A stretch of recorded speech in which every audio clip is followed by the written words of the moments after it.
함께 보실 말씀은 누가복음 6장 12절에서 16절 말씀입니다.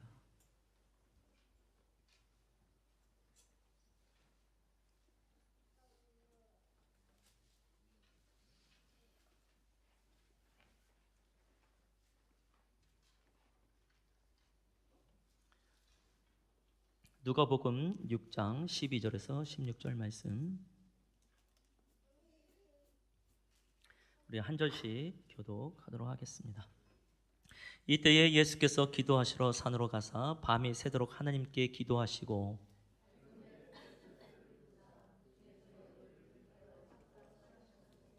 곧 베드로라고도 이름을 주신 시몬과 그의 동생 안드레와 야고보와 요한과 빌립과 바돌로메와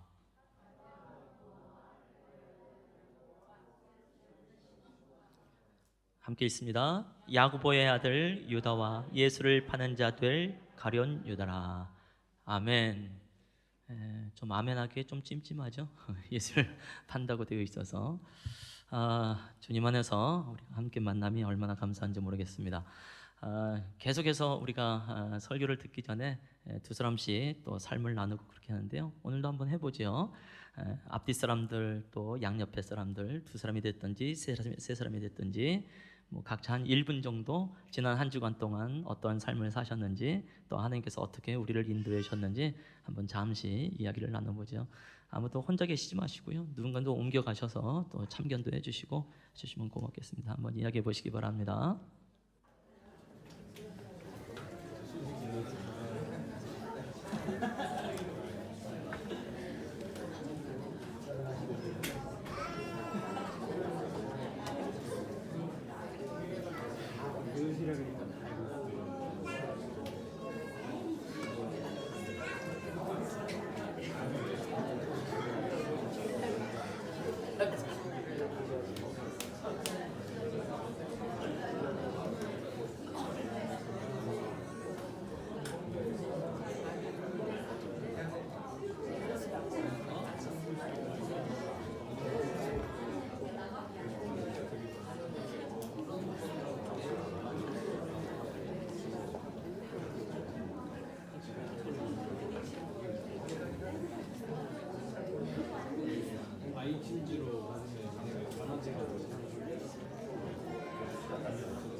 예, 마무리하겠습니다.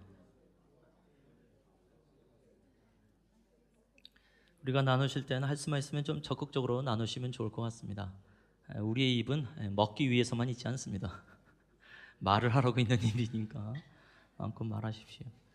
말을 통한 하나님의 놀라운 역사가 많이 있습니다. 성경 자체가 하나님의 말이니까요. 말을 듣고 우리가 말할 때 그 안에 놀라운 역사가 있으니까 자주 이야기하시면 좋겠습니다. 가장 궁금한 건 사실 BBC 전도여행입니다. 어떻게 하셨는지, 그야말로 하나님의 세미한 음성을 듣고 성령의 인도함을 따라서 어떻게 나가셨는지, 사도행전적인 역사함이 있었는지, 성령의 그 놀라운 권능과 또 이적을 경험하고 오셨는지 굉장히 궁금한데요. 앞에서 나와주십시오 이렇게 얘기를 하면 분명히 안 나오겠죠. 일단 사랑방 안에서 잘 충분히 좀 나누어 주시면 좋겠고요. 사진을 좀 올려주시면 어떨까. 그래서 이렇게 좀 그래도 전도행답다 하는 사진, 이렇게 많이 먹은 거 이런 거 올리지 마시고 이건 전도행답다 싶은 걸 한번 올려주시면 또 저에게 격려가 되어지고 다음번 또 BBC 5기가 있으면 또 우리가 또 참여하게 될 수 있는 또 계기가 되지 않을까 싶습니다. 그런 생각을 좀 해보게 되고요. 아까 시작 전에도 말씀을 드렸지만 이 BBC 전도여행을 가는 바람에요. 교회가 썰렁해졌습니다. 뭐 인원이 썰렁해진 게 아니라요. 그냥 분위기가 너무 썰렁해졌어요. 안정감이 없는 거 있잖아요. 또 우연히 아무튼 나름 어르신이라고 속할 수 있는 분들이 함께 오지 못하는 상황들이 막 벌어지고 혹시 짰나 막 이런 생각 들기도 하고 지난주에서 평균 연령이 평소보다 한 20년은 그냥 확 낮아진 상황 속에 좀 있었습니다. 그래서 마치 기둥 몇 개가 빠진 집 같은 느낌, 벽이 뻥 뚫려서 휑한 느낌, 뭐 이런 느낌을 좀 갖게 됐고요. 덕분에 뭐 우리 이수아 권사님이 뭐 갑이었죠. 참 귀한 시간이 되긴 하지만 그래서 항상 교회는 전 세대가 함께 있는 것이 좀 맞다 이런 생각을 참 많이 하게 됩니다. 그러니까 이제 BBC 외에는 이제 딴 생각하지 마시고 이제 꼭 참석을 하셔야 됩니다. 어디 가시면 안 됩니다.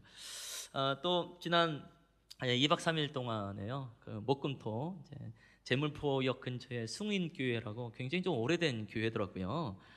보니까 또 우리 성도님 중에서도 어릴 때 끌려가서 전도당한 분도 있을 만큼 굉장히 오래된 교회더만요. 그래서 중고청 연합 수련회가 있었고 저희 찬양단이 함께 찬양 인도로 섬길 수 있는 기회가 되었습니다. 중등부, 고등부 아이들이 참 많이 있는 곳이었었는데요. 그래도 시간이 지나면서 또 찬양하고 예배하고 또 반응하고 또 은혜 가운데 있는 것을 보면서 굉장히 감사했습니다. 마지막에는 이제 뭐 조별로 뭐 발표하는 시간이 있을 때에 기억나는 게 뭐냐 뭐 이런 거 말할 때 역대급 찬양팀 뭐 이런 얘기를 하더라고요. 그래서 아멘, 우리를 말하는구나. 뭐 딴 데를 얘기하는 게 아니겠죠. 그래서 그래도 잘 섬겼나 보다 이거를 뭐 중등부 고등부 애들이 이렇게 말을 해주니까 참 감사하다라는 생각을 하게 됐고 그런 생각도 또 들었어요. 언젠가 또 이런 기회가 있으면 얼마든지 또 가도 좋겠다. 시간이나 이제 환경만 허락되어지면 함께 가도 좋겠다라는 생각이 좀 들었고요. 하나님의 특별한 인도하심이 있는 게 이제 우리가 이미 이제 한 집사님의 13페이지짜리 이제 PDF 파일을 통해서 읽으셨겠지만 이직을 함에도 불구하고 요 기간 동안만큼은 이제 좀 교회를 섬기고자 하는 마음으로 이제 학원을 안 가겠다 이런 결단도 있었고요. 사실 또 저녁에 청년들이 함께 와서 섬긴다는 건 좀 쉬운 건 아니었어요. 그래서 알바 끝난 시간, 직장 끝난 시간에 불이 나게 달려와서 함께 섬겼었고 아마 또 그런 희생과 또 헌신이 있었기 때문에 또 더 아름다운 열매를 맺지 않았나라는 생각을 하게 되고요. 제가 어떻게 보면 오랜 동안 찬양인도나 예배 사역이나 이런 것에 있어서 좀 생각보다 정말 많은 교회를 갔거든요. 생각보다 정말 많은 단절을 가고, 근데 늘 혼자 좀 다녔었어요. 그게 그렇게 뭐 어렵다는 생각은 안 해봤었는데 어느 날 한 후배 목사가 저보고 그런 얘기를 하더라고요. 저랑 이제 형 동생 하는 사이니까 형은 마치 검객 같다고 이런 얘기를 하더라고요. 근데 그 검객이 홀로 산속에서 은둔하고 있다가 사람이 부르면 한 나타나서 칼집에서 칼을 빼가지고 이리저리 다 벤 다음에 다시 산속으로 들어가는 그런 검객 같다고 그런 얘기를 하더라고요. 그래서 이제는 혼자 칼 베지 말고 좀 팀으로 좀 사역해야 되지 않겠냐고. 그게 좀 한 6, 7년 전 얘기거든요. 뭐 속으로 그랬죠. 누구나 안 그러고 싶냐. 뭐 이런 생각을 했는데 어제 모든 사역이 다 끝나고 나서 그 말이 좀 떠오르더라고요. 드디어 이제 그런 은혜가 있나 보다라는 생각을 하면서 아마 50대, 60대를 넘어가면서 더 아름다운 일들이 또 일어나게 되지 않을까라는 생각을 하게 되고 분명히 우리 교회가 예선 교회잖아요. 그러니까 예배하는 교회면서 선교하는 교회. 그러니까 우리 교회에만 이제 은혜가 머물러 있는 것이 아니라 그것이 분명히 흘러가게 되어 있다라는 생각을 하기 때문에 다음번에도 또 이런 기회가 있으면 함께 격려해 주시고 또 기도해 주시면 감사하겠습니다라고 말씀을 드리고 싶습니다. 우리가 계속해서 예수님의 기도의 모델을 살펴보고 있는데요. 먼저 우리가 봤던 기도에 대한 설교, 그 제목들, 뭐 나름 기도의 명언 같은 것을 한번 PPT로 잠깐 보지요. 맨 위에 있는 거 한번 읽어볼까요? 시작. 사람은 죽어도 기도는 죽지 않는다. 아멘. 그래서 우리가 끝까지 기도할 필요가 있습니다.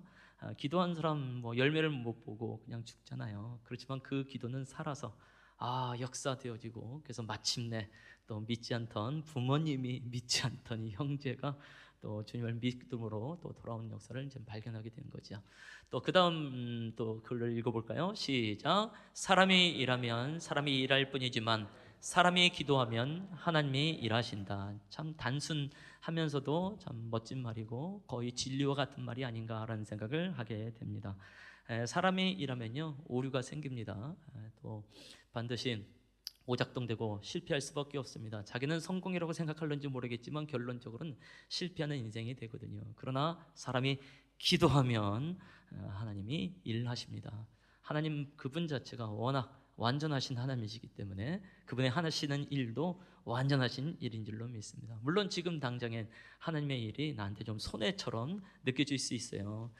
왠지 좀 내가 실패로 거꾸로 가는 거 아니야? 라는 생각을 들 수 있겠지만 결국 일의 결론을 보게 되면 이것이 성공이구나라는 것을 알게 됩니다. 그래서 잘 기억하시면 좋겠습니다.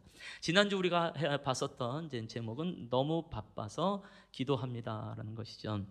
사실 예수님께서 한적한 곳에 가셔서 광야에 가셔서 기도하시는 것은 어찌 보면 가장 바쁘실 때 기도하러 가신 것 아니겠습니까?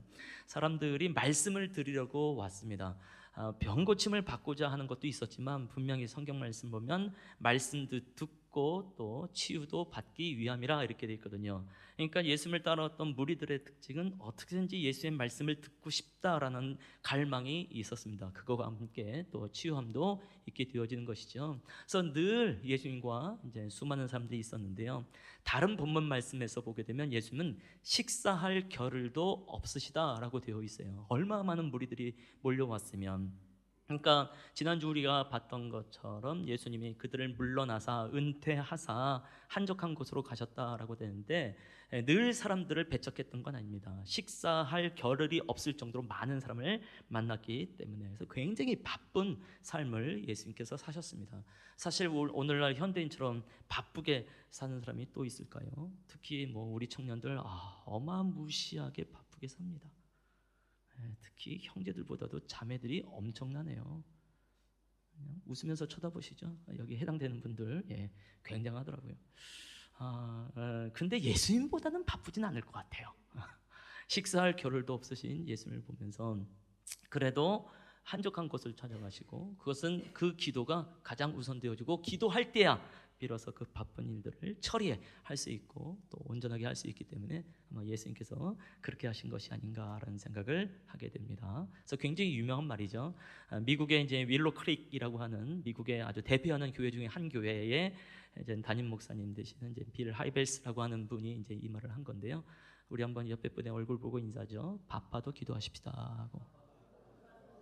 아니죠. 바빠서 기도하십시다. 바쁘십니까? 기도하십시다. 그게 낫겠네요.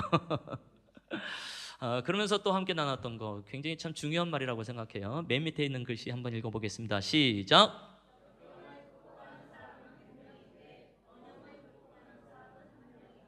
그러니까 예수님의 사역은 굉장히 번영을 이루는 사역이었다 이렇게 보게 되겠죠. 어마어마한 사람들이 몰려왔으니까 로마 사람들도 그렇고 또 유대인들도 그렇고 굉장히 경계할 정도로 예수님은 인기가 있었고 인기가 절정에 있었던 분입니다. 근데 그 인기를 그 번영을 그 성공을 예수님께서는 극복해내십니다. 그래서 번영에 만족하지 않지요. 사람들은 역경이 있으면 고난이 있으면 고통이 있으면 그것을 이겨내려고 애를 씁니다. 그리고 마침내 이겨냅니다. 그러고 나서 번영을 맞이하게 되어지는데요. 번영을 이길 생각하지 않고 번영을 누릴 생각을 하게 되어지죠. 그때 이 말을 잘 기억하시면 좋겠습니다. 번영이란 것은 목표의 대상이 아니라 번영은 극복의 대상이다라는 것을 기억을 해야 교회가 교회되어지고 신앙이 신앙되어집니다라고 말씀을 드리고 싶습니다. 혹시 지금 내 인생에 내가 지금 번영을 누리고 있는 것 같아. 그 어느 때보다 나는 번영이야 라고 느끼시면 이제 긴장하셔야 됩니다. 큰일 납니다. 극복하셔야 됩니다. 예수님께서 그걸 극복하셨어요. 극복할 수 있는 좋은 비결이 있다고 한다면 그것은 바로 기도라고 말씀을 드리고 싶고 그 기도를 통하여서 또 고난과 또 번영을 다 극복하시는 성도님 되시기를 축원합니다. 아멘. 오늘은 또 예수님의 다른 그 기도의 모델을 함께 보게 되는데요. 누가복음 6장 말씀을 보니까 예수님께서 12제자를 선택하는 상황 속에서 기도하는 모습이 나타나게 됩니다. 특히 이제 누가복음은 이제 다른 복음서, 이제 공감복음서, 마태복음, 마가복음과 다르게 기도에 유독 많은 강조를 하셨습니다라고 말씀드렸잖아요. 잠시 비교 표를 살펴보지요. 잘 보이실런지 모르겠는데요. 예, 잘 보이겠네요. 분명히 마태복음 10장 1절에도 마가복음 3장 13절에도 예수님께서 12제자를 선택한 것이 나오네요. 마태복음 10장 1절 말씀 보니까 예수께서 그의 12제자를 부르사 더러운 귀신을 쫓아내며 모든 병과 모든 약한 것을 고치는 권능을 주시니라 라고 되어 있습니다. 그 다음에 마가복음 3장 13절 말씀 보니까 또 산에 오르사 자기가 원하는 자들을 부르시니 나오는지라 라고 되어 있어요. 그러니까 마태복음이나 마가복음 말씀을 보면 예수님께서 12제자를 뽑을 때 어떻게 보면 이제 다급하게, 어떻게 보면 특별한 어떤 준비 없이 그냥 갑자기 선택한 느낌이 좀 들어요.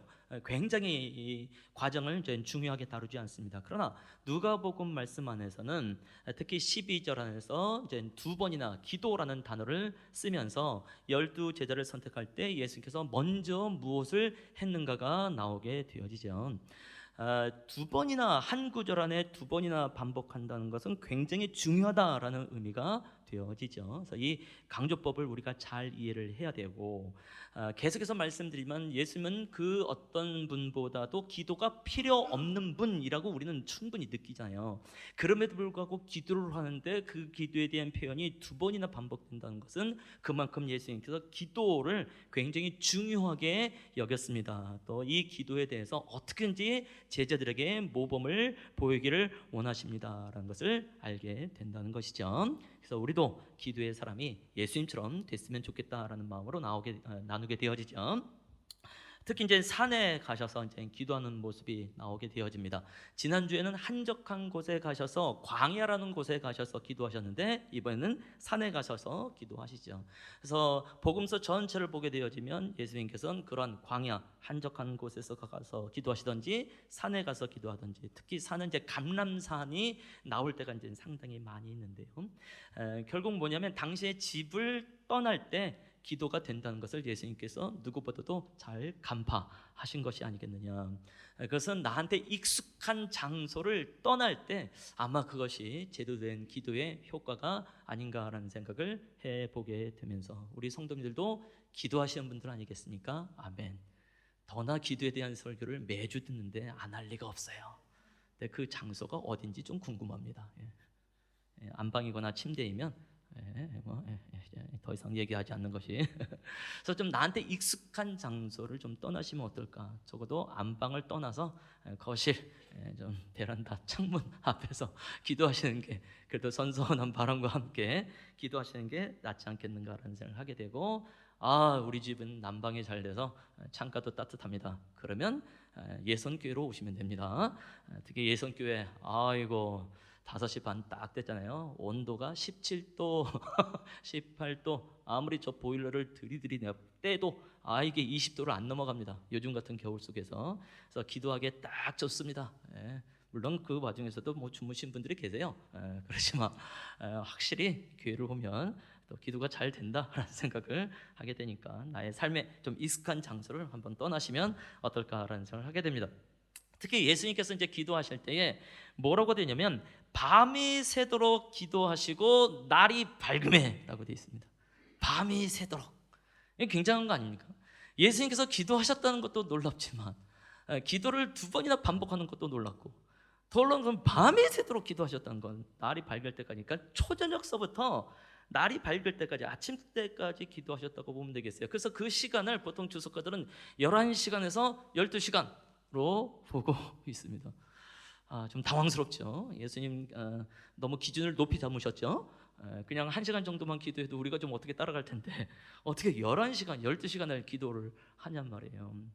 그만큼 이제 이유가 있으니까 그 시간을 이제 할애하면서 처리를 하시면서 기도하신 것이 아니겠는가라는 생각을 하게 됩니다. 근데 이제 요때에 이제 기도하셨다라고 하는데 밤이 새도록 하나님께 기도하셨다라고 되는데 이제 원문이 중요합니다. 오늘 이제 제목이 이제 나오는 것인데요. 원문에서 뭐라고 되냐면 하나님의 기도로 밤을 지새우고 있었다. 그냥 기도로 밤새 기도했다가 아니라 하나님의 기도, 자기의 기도 아니라 당신의 기도가 아니라 하나님의 기도로 밤을 지새우고 있었다.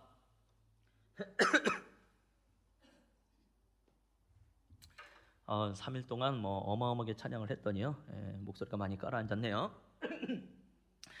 하나님의 기도로 밤을 지새웠다. 이것은 성경 전체를 통틀어서 여기에 딱 한 번 나오는 겁니다.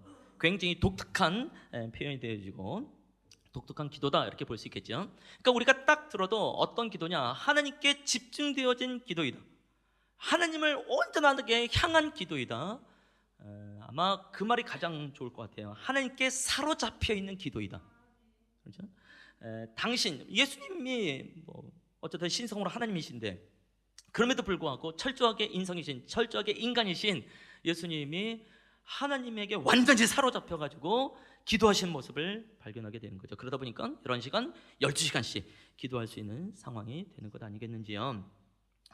우리가 왜 기도가 짧아질까요? 식기도조차도 왜 우리는 10초가 뭡니까? 요즘은 뭐 3초 안에 이제 끝나게 되어지는데, 또 주무시기 전에, 과거에는 주무시기 전에 기도하는 분들 많이 있었거든요. 또 눈 뜨자마자 기도하는 분들도 많이 있었고, 그게 왜 안 될까? 우리는 하나님께 사로잡히기보다는 나에게 사로잡혀 있구나, 문제에 사로잡혀 있구나, 염려, 근심, 슬픔, 고통에 사로잡혀 있구나. 그러니까 기도는 짧아질 수밖에 없구나. 기도를 하면 할수록 더 슬퍼지고 더 피곤해지고 더 힘들어지니까 우리의 기도가 짧아질 수밖에 없는 것이 아니겠는가. 물론 기도의 시간이 기도를 잘한다 못한다의 기준이 될 수 있는 것은 아니겠지만, 과연 나는 기도할 때 무엇에 사로잡혀 있는가, 하나님께 사로잡혀 있는가라는 것을 돌아볼 필요가 있겠다라는 것이죠. 그래서 한번 우리의 기도의 삶을, 시간을 한번 돌아보시면 좋겠어요. 내가 기도할 때 나의 문제만 가지고 기도하는가? 나의 필요만 간구하고 있는가? 아니면 내가 정말 하나님께 사로잡혀 있는가? 나름 뭐 저도 이제 기도의 사람 아니겠습니까? 아멘. 새벽 예배를 참석하는 사람입니다. 대단하지 않습니까? 그것도 토요일 날 혼자 한다는 거 아닙니까? 어저께도 혼자서 그냥 3일 동안 어마어마한 이제 사역을 하고 나서도 그래도 새벽에 혼자 와가지고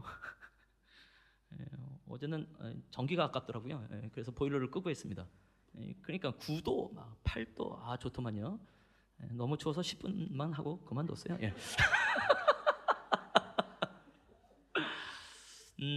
지난번에 한번 기도 시작 반이라는 책을 소개를 했어요. 아주 젊은 사모님이 한 10년 가까이 본인이 기도하고 또 기도에 대해서 청년들을 쭉 양육했던 것을 이제 책으로 기록을 하고 이제 상세하게 기도 방법들이 나옵니다. 그래서 본인도 10분 정도밖에 기도를 못했던 사람인데 이제 1시간 이상씩 또 자기가 함께 또 양육하는 분들이 또 동일하게 자기처럼 그렇게 됐습니다라는 이제 기도 시작반, 아주 괜찮은 책인 것 같아요. 거기서도 이제 뭐 나오는 표현이지만, 기도할 때 나름대로 한 3단계 정도는 가지면 어떨까라는 생각을 합니다. 우리가 잘 기도한다 할 때 첫 번째 간단합니다.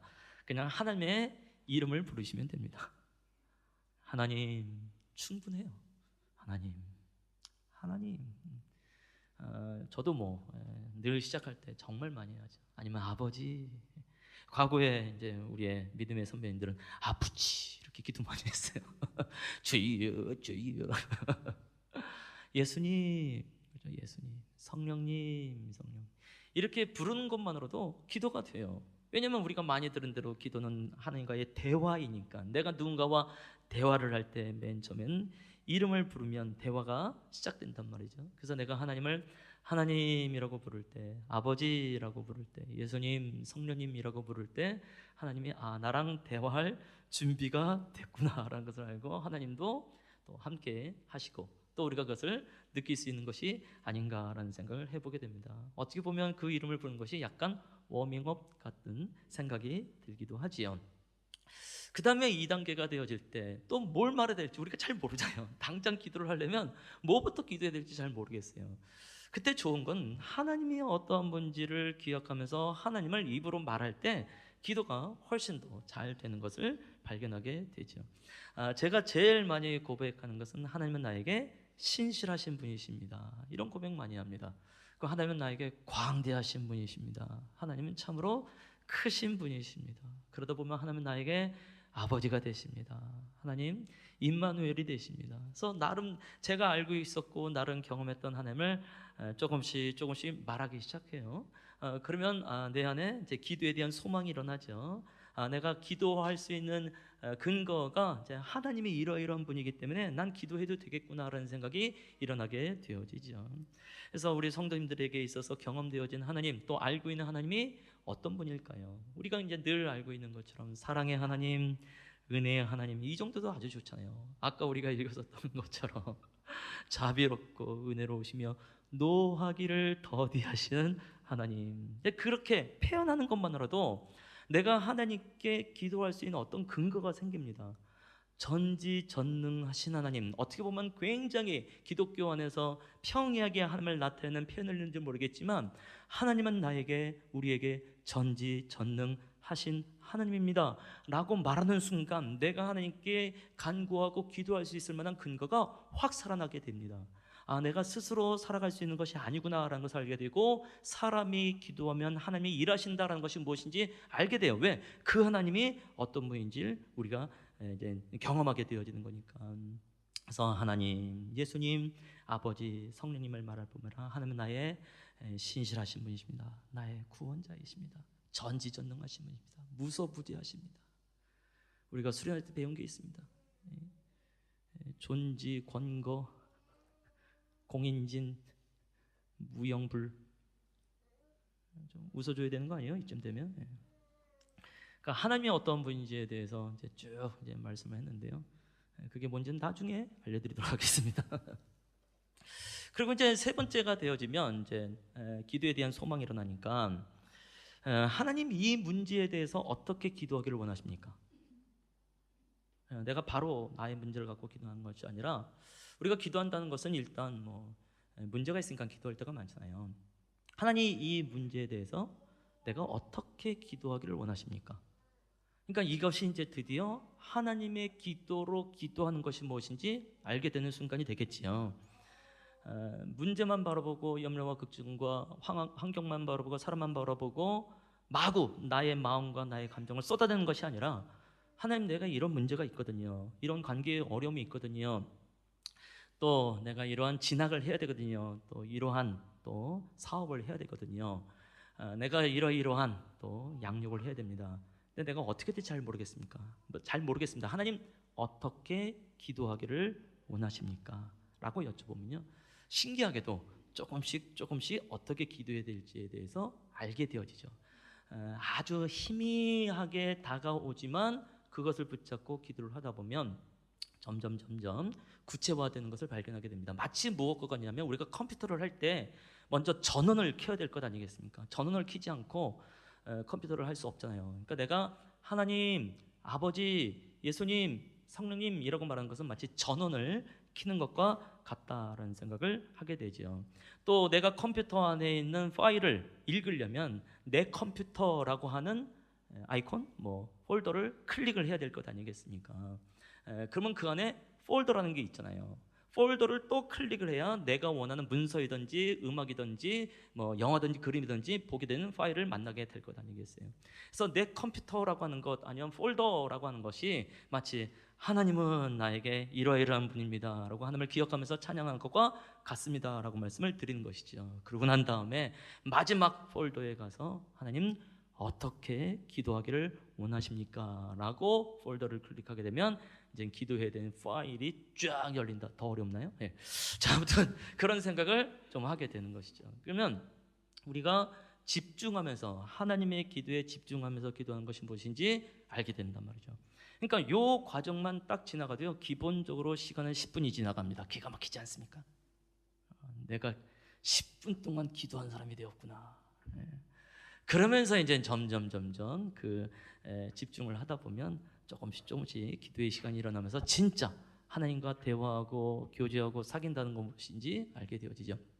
저희 교회가 이제 개척된 지 아직도 1년이 채 안 됐습니다. 예, 놀라운 교회죠. 횟수로 2년이긴 합니다만. 작년 아마 한 5월 중순쯤이 아닐까 싶어요. 한 달이 이제 조금 넘어가면서 어쨌든 우리 교회에도 이제 주일학교 아이들이 있고 또 청년들이 있고, 근데 제가 뭐 다 주일학교 학생들 다 할 수 있는 것도 아니고 청년들을 다 지도할 수 있는 상황도 아니고, 저도 뭐 개척하는 게 버거워 죽겠는데 그거 어떻게 남 신경 쓰겠습니까? 이게 쉽지가 않더라고요.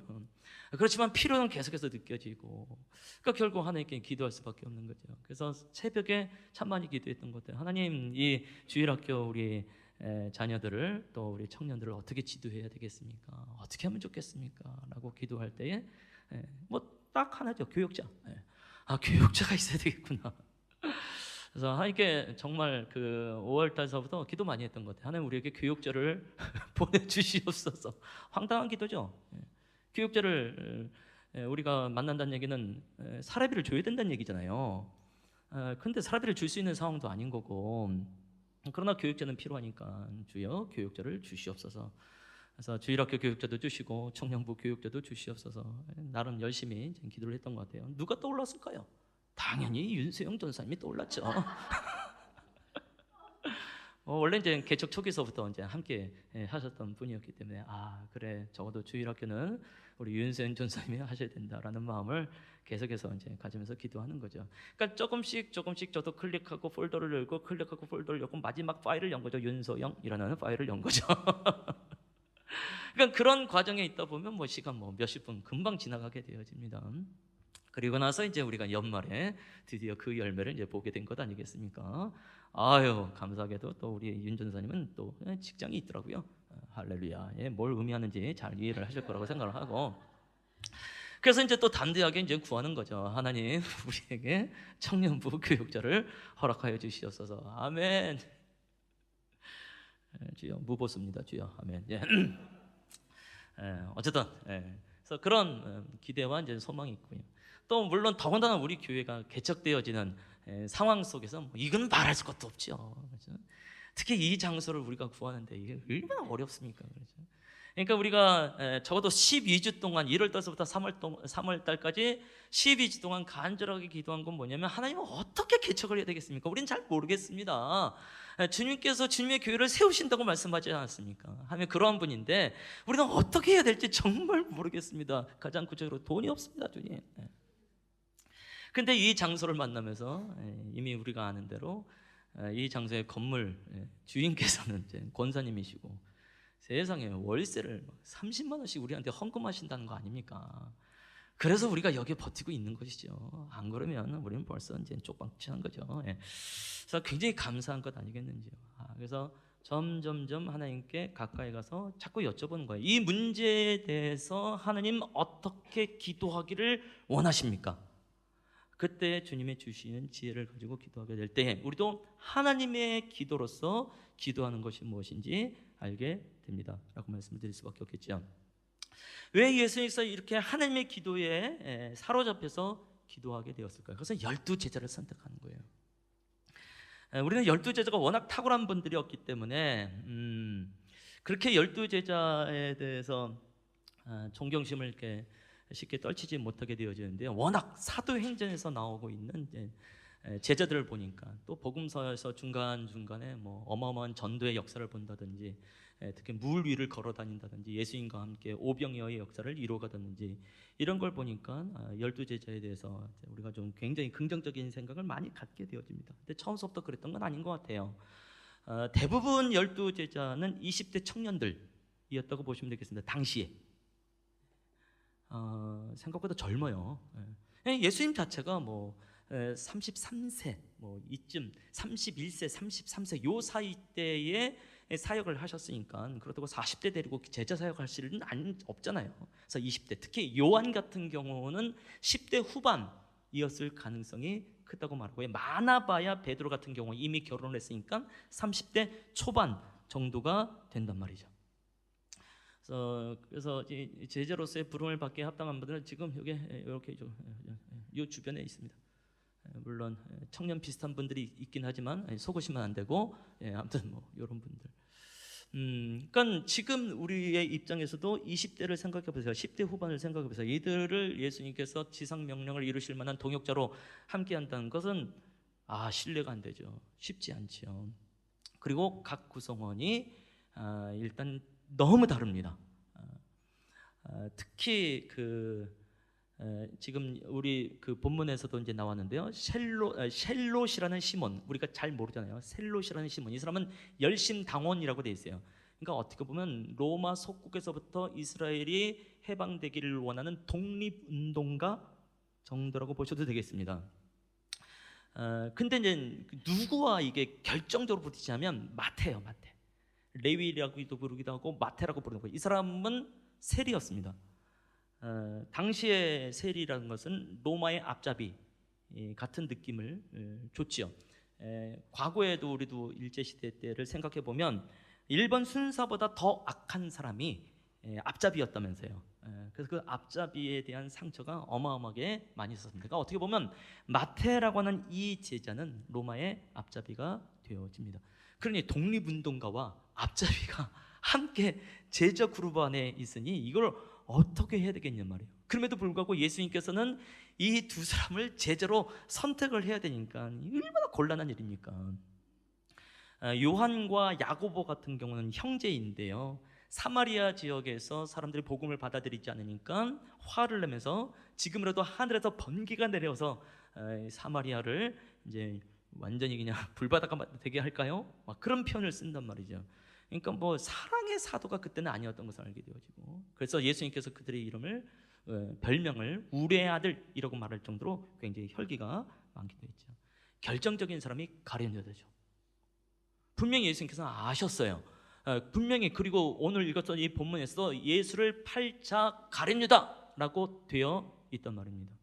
나를 팔 거고 나를 사지로 몰아갈 거고 나를 분명히 죽일 통로, 가장 직접적인 통로가 되고 가장 배신 때를 그 사람을 내가 제자로 선택한다는 것은 굉장히 어려운 날입니까? 몰랐을 때는 모르겠지만 알면서 선택한다는 거 굉장히 어려운 일이잖아요. 그러니까 하나님의 기도에 집중하지 않으면 안 되는 상황 가운데 있죠. 예수님만 가룟 유다 같은 배신자 같은 제자가 있었던 건 아닙니다. 요즘은 이제 로마서부터 시작해가지고 바울 사도의 이제 서신서를 쭉 보고 있어요. 새벽마다. 예수님의 그 사도 바울의 마지막 디모데후서 마지막 이제 서신서가 되는데요. 거기서 보면 사도 바울이 너무 외롭다라는 생각을 합니다. 우리가 바울이라는 영화도 봤잖아요. 마지막에 함께 하고 있는 사람은 누가밖에 없잖아요. 그리고 나중에 이제 참수하여 이제 죽게 되어지는데요. 생각보다 부정적인 이유로든지 긍정적인 이유로든지 바울을 많이 떠납니다. 그 중에서는 부정적인 이유로 떠나는 사람도 있습니다. 그래서 바울이 서신서 중에 뭐라고 되냐면 그 사람은 내가 사탄에게 내어준 바 되었다 이렇게 말을 합니다. 당신께서 목회를 했어요. 당신께서 양육을 했어요. 훈련을 했음에도 불구하고 이 사람은 아니다. 그래서 사탄에게 내어준 바 되었다. 즉 출교했다라는 의미가 된단 말이죠. 그러니까 예수님뿐만 아니라 사도 바울도 당신의 사역 속에서 당신의 목회 속에서 쉽지 않은 사람들이 있구나. 그래서 누구보다도 바울도 기도의 사람 아니겠어요. 그래서 사람들을 보면서 이 사람 내가 어떻게 해야 될지 왜 모르겠습니까? 그럼에도 불구하고 계속해서 목회를 하고 사역을 하게 되는 것은 그 사람을 향한 혹시 하나님의 소망이 있지 않는가 해서 나아가는데 결론은 그렇게 될 때도 있단 말이죠. 제가 이제 대학생 시절에 이제 캠퍼스 복음화라는 것에 헌신을 하면서 저도 뭐 전도도 하고 양육도 하고 하는 세월이 있지 않았겠습니까? 그 중에 한 형제가 기억에 남아요. 강화도에서 살았던 형제인데요. 저희가 열심히 전도를 하고 있을 때 직접 찾아왔어요. 혹시 이 선교단체 맞냐고. 맞다고 그랬죠. 자기가 고등학교 때부터 이 선교단체를 들어가려고 기도를 했다는 겁니다. 준비를 했다는 겁니다. 그래서 대학교에 들어오자마자 바로 선교단체에 온 거예요. 지 발로. 그때가요 87년도입니다. 그때 그 선교단체는 그냥 사람들이 이단일지도 모른다라는 평가를 받을 때이기도 합니다. 근데 직접 왔어요. 특히 자기네 교회의 선배 누나가 이 선교단체에서 잘 양육을 받고 좋은 영향력을 준 거예요. 그래서 자기도 그렇게 살고 싶어서 왔습니다. 그래서 제 친구가 이 형제를 데리고 양육을 했어요. 근데 잘 안 됐습니다. 그 다음에 제가 이어서 양육을 했어요. 잘 안 되더라고요. 군대를 갔습니다. 군대를 가서 이제 복학을 할 것 아니겠습니까? 나름 기대가 있는 거예요. 그래 이제 복학을 하니까 그래도 이제 맨 처음에 가졌던 마음을 가지면서 캠퍼스 복무에 함께 헌신하겠지. 그래서 복학했을 때 찾아갔습니다.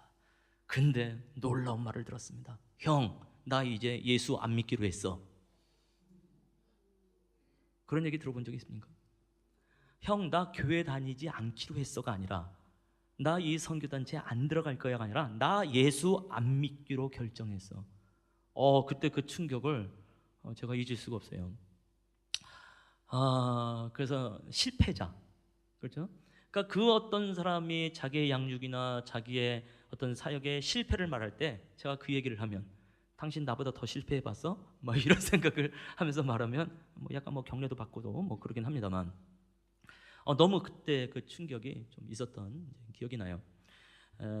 근데 예수님에게 있어서는 이건 뭐 그거보다 훨씬 더 치열한 상황 속에 되어지고 그야말로 완전히 생명이 위태로워지는 상황 속에서도 가룟 유다를 선택하게 되어지니 예수님이 11시간에서 12시간 그것도 하나님의 기도에 사로잡혀서 나갈 수밖에 없는 것이 아니겠느냐라는 생각을 해보게 됩니다.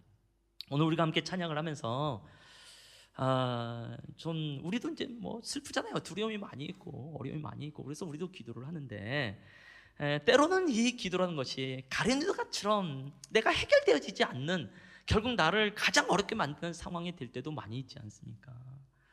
그래서 대충 기도하는 건 또 아닌 것 같아요. 그래서 오늘 한번 기도해 볼 때 이 3단계를 걸치면서 한번 기도해 보면 어떨까요? 먼저 하나님의 이름을 한번 불러보십시다. 아마 우리 중엔 하나님의 이름을 제대로 부르는 것을 부끄럽게 생각하는 분도 아마 있을걸요. 내 입으로 하나님 이라고 말하는 것처럼 민망해. 내가 지금 뭐 한 거야? 뭐 이런 분도 있을 거예요. 아버지라고 말하는 것, 성령님, 예수님 이라고 말하는 것이 어떤 분도 부끄러울지도 모르겠습니다. 아니요, 한번 말해보죠. 그 소리가 작아도 좋겠습니다만 한번 우리의 입으로 말해보는 거죠. 그리고 그 다음 단계로 하나님은 나에게 기쁨이십니다. 나에게 소망이십니다. 참 신실하신 하나님이십니다. 정말 전능하신 분이십니다. 나보다 나를 더 잘 아시는 분이십니다. 라고 그분을 한번 말하기 시작할 때에 하나님에 대한 신뢰가 일어나기 시작하겠지요. 그러면서 기도해 보는 거죠. 하나님, 내가 이 문제 앞에서 어떻게 기도하기를 원하십니까? 나의 기도를 인도하여 주시옵소서. 아멘. 먼저 찬양을 같이 한 곡 해보기를 원합니다. 주님 보좌 앞에 나아가, 제가 참 좋아하는 찬양이기도 한데요. 주님 보좌 앞에 나아가 참된 안식과 기쁨 나누리겠네. 2절, 기도 들으시는 하나님, 폭풍 속에 내 등불 내 노래시라. 아멘이십니다. 그리고 후렴이 굉장히 중요합니다. 신실하신 하나님, 신실하신 하나님, 나의 주 하나님은 신실하신 하나님. 좋으신 분이란 얘기죠. 미쁘신 분이란 얘기죠. 변함이 없는 분이란 얘기죠.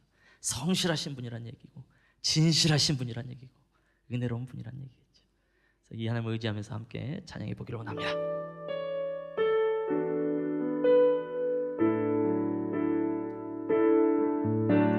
주님 보좌 앞에 나아가 참된 안식과 기쁨 나누리겠네.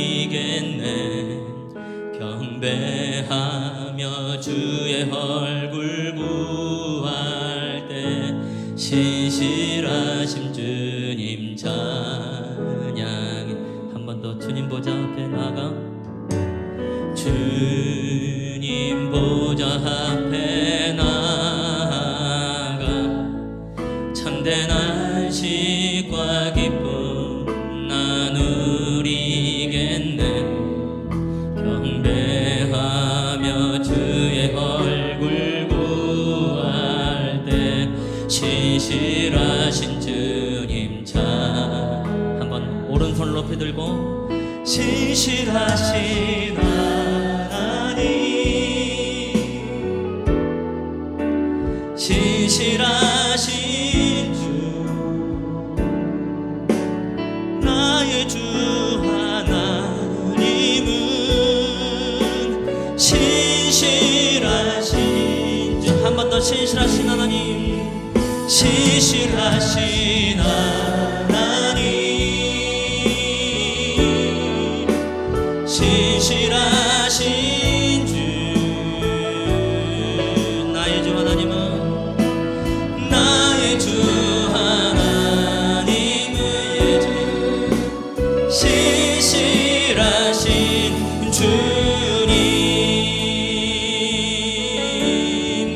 들으시는 하나님, 기도 들으시는 하나님,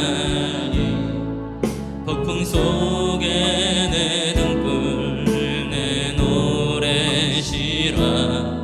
주의 날개 아래서 내 맘 시리니 신실하신 주님 찬양. 한 번 더 기도 들으시는 하나님, 기도 들으시는 하나님, 폭풍 속에 내 등불 내 노래 주의 날개 아래서. 예, 주님 감사합니다. 주님은 신실하신 분이십니다. 신실하신 주님 찬양해. 신실하신 하나님, 신실하신 주, 나의 주 하나님은 신실하신 주, 신실하신 하나님,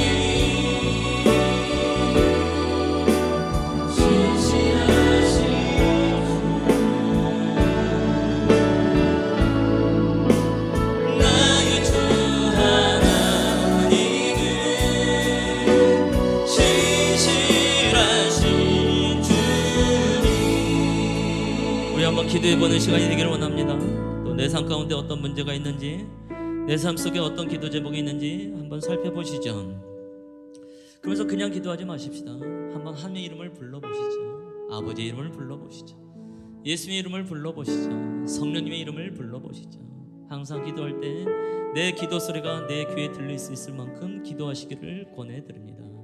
우리는 기도를 하면서 내가 들을 때에, 말하면서 들으면서 기도할 때에 말의 효과는 훨씬 더 배가가 되기 때문에 저 할 수만 있으면 우리의 귀로 들릴 수 있을 만큼 기도하는 시간이 되기를 원합니다. 그에게는 내가 하나님 아버지라고 말할 때 속으로만 하지 마시고 그저 읊조리지 마시고 소를 내면서 한번 나가보기를 원합니다. 어떤 분은 조금 더 그 다음 단계로 나가보시면 어떨까요? 방금 우리가 불렀던 찬양 그대로, 예 하나님 맞습니다. 나에게 신실하신 분이십니다.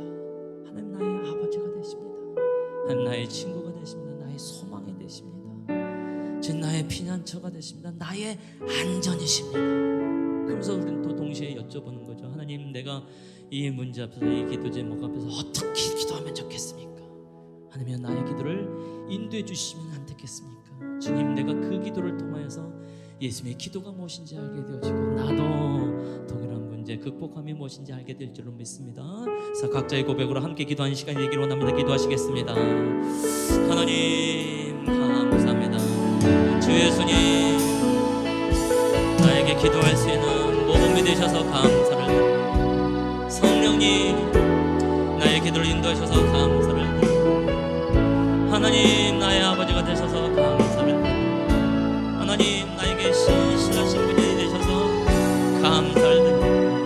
이전에도 계셨고 지금도 계시고 장차 오실 분이 되셔서 감사를 드립니다. 주님, 내가 하나님 앞에 성실하지 못하지만, 내가 하나님 앞에 신실하지 못하지만, 내가 하나님 앞에 진실되지 못하지만, 하나님은 여전히 나에게 신실하신 분으로서, 여전히 나에게 아버지와 친절하신 분으로서, 여전히 나에게 성실하신 분으로, 진실하신 분으로 맡기셔서 얼마나 감사한지 모르겠습니다. 하나님, 전능하신 하나님이, 능력의 권능의 그 하나님이 나의 아버지가 되신 분이 나에서 감사와 찬양을 올려드릴 수밖에 없습니다. 하나님이여, 이 예선교회가 주님의 교회로 나갈 수 있는, 아버지와 예선교회 가운데 부족한 것들이 아버지와 어떻게 채워질 수 있는지 모르겠습니다. 주님, 예선교회가 어떻게 기도해야 되는지 하나님이 가르쳐 주시옵소서. 모든 지혜의 근본이 되어주시는 하나님, 예 주님, 지혜가 부족할 때 구하면 꾸짖지 아니하며 구하는 자에게 주겠다고 말씀하셔서 갑니다. 주님, 우리 예수교회가 어떻게 기도해야 될지 모르겠습니다. 주님, 가르쳐 주시면 안 되겠는데, 저 그 기도를 인도해 주시면 안 되겠는데, 주님, 우리의 성도의 각자의 삶 가운데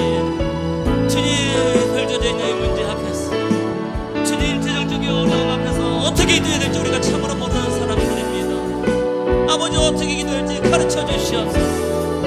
예수께서 이 기도의 모델 가운데 들어가며 하나님의 기도로 밤샘 기도를 하시면서 날이 새도록 아버지 앞으로 펼쳐질 수많은 일들에 대해서 바라보면서 하나님 그저 낙담한 것이 아니라 시간이 좀 오래 걸린다 할지라도 하나님의 기도에 사로잡혀서 기도하며 나갔던 것처럼 아버지 그 은혜를 우리에게 주셔서 아버지 우리도 그렇게 기도하면 아니겠는지요. 주여 인도해 주셔서 지금 가르쳐 주셔서 우리 한 가지 위해서 더 기도하는 시간이 되기를 원합니다. 우리 케냐 땅을 위해서 함께 기도하지요. 할 수만 있으면 1월 중에 모든 지하수 개발이 완전하게 이루어지기를 원하는 마음으로 선교사님이 함께하고 있습니다. 조금 늦어질 수도 있겠죠. 그러나 우리도 선교사님과 동일하게 꿈을 꾸면서 기도해 보십시다. 하나님 학생들이 학교에 수도가에서 물을 먹는 일들이 일어나게 해주시옵소서. 속히 해주시옵소서. 정말로 깨끗한 물로 말미암아 강건한 아이들이 될 수 있도록 인도해 주시옵소서. 넨토나이 지역이라고 합니다. 마사이 부족이라고 말을 합니다. 주님 그 안에 생명으로 역사해 주시옵소서. 또 우리가 어떻게 기도해야 될지, 또 선교사님이 어떻게 기도함으로 그 기도의 열매를 가지고 나갈 수 있는지 주여 가르쳐 주시옵소서. 쉽지 않습니다. 여전히 수많은 재정이 필요한 가운데 있게 되어지고 하나님이여 그래서 이 부분에 있어서 어떻게 기도해야 될지 잘 모르겠사오니 우리가 하나님의 기도에 사로잡히면서 기도하며 나가기를 원하고 선교사님도 그러한 사람이 되기를 원하오니 주여 캐나다 가운데 역사해 주시옵소서. 우리 한 번 더 기도하시겠습니다. 아버지 하나님 맞습니다. 주님 주께서 우리를 향하여서 기도할 수 있는 제목들을 상황들을 허락하여 주시면서 감사와 찬양을 올려드립니다. 아버지 할 수만 있으면 우리의 성경과 우리의 일생을 통하여서 아버지와 1월달 안으로 아버지 전기 확장 공사가 일어나며 지하수 개발이 완전하게 이루어지기를 원합니다. 좀 지연된다 할지라도 그 아버지 마지막 결론을 보고 싶습니다. 주님 선교사님이 더 어려운 가운데 있습니다. 주님 우리가 그 섬기는 것도 쉽지 않습니다. 그러나 주께서 우리 가운데 행하심으로 말미암아 아름다운 열매를 맺게 될 줄로 믿습니다. 주여 가르쳐 주시고 인도하여 주시옵소서. 아버지 이 일 가운데 하나님의 지혜가 무엇인지 궁금합니다. 주님 어떻게 우리가 기도해야 될지 궁금합니다. 주님 우리가 하나님의 기도에 아버지 안에 사로잡혀서 기도함으로 말미암아 아버지가 지혜로운 기도 열매 맺는 기도로 나아가기를 원합니다. 예 주님 주님 교회로 하여금 섬길 수 있는 주심을 감사합니다. 주님 교회로 하여금 아버지 하나님 가운데 참여될 수 있도록 인도해 주심을 감사합니다. 신실하신 하나님께서 왕자하신 하나님께서 크신 하나님께서 전지전능하신 하나님께서 이를 이루어주시고 아름다운 것 세워주시고 간절히 바라보는 주를 볼 수 있도록 인도해 주시옵소서. 예 주님 아멘. 주님 신실하신 주 신실하신 하나님 신실하신 주 나의 주 하나님은 신실하신 주 나의 주 하나님은 나의 주 하나님은 신실하신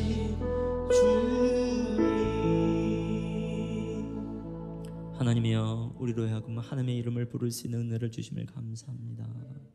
하나님 우리로 하여금 하나님이 어떠한 분인지 알아갈 수 있는 은혜를 주심을 감사를 드립니다. 하나님 우리로 하여금 예수님처럼 하나님의 기도에 사로잡혀 나가며 기도할 수 있는 사람으로 불러주셔서 감사를 드립니다. 하나님이여 예수님의 이 모델을 우리가 잘 간직해 보겠습니다. 한 주간의 삶 속에서 이렇게 기도해 보고 싶습니다. 하나님 그래서 마침내 기도의 산으로 온전하게 나가시는 우리 예선 성도 될 수 있도록 인도하여 주시옵소서. 지금은 우리 주 예수 그리스도의 은혜와 하나님의 사랑과 성령의 교통하심 그 인도하심의 역사함이 오늘 기도의 사람으로 나아가기를 원하는 한 분 한 분 성도들과 그 가정과 그 일터 위에 이 나라와 이 민족 케냐 땅 위에 이제로부터 영원토록 함께 있을지어다. 아멘.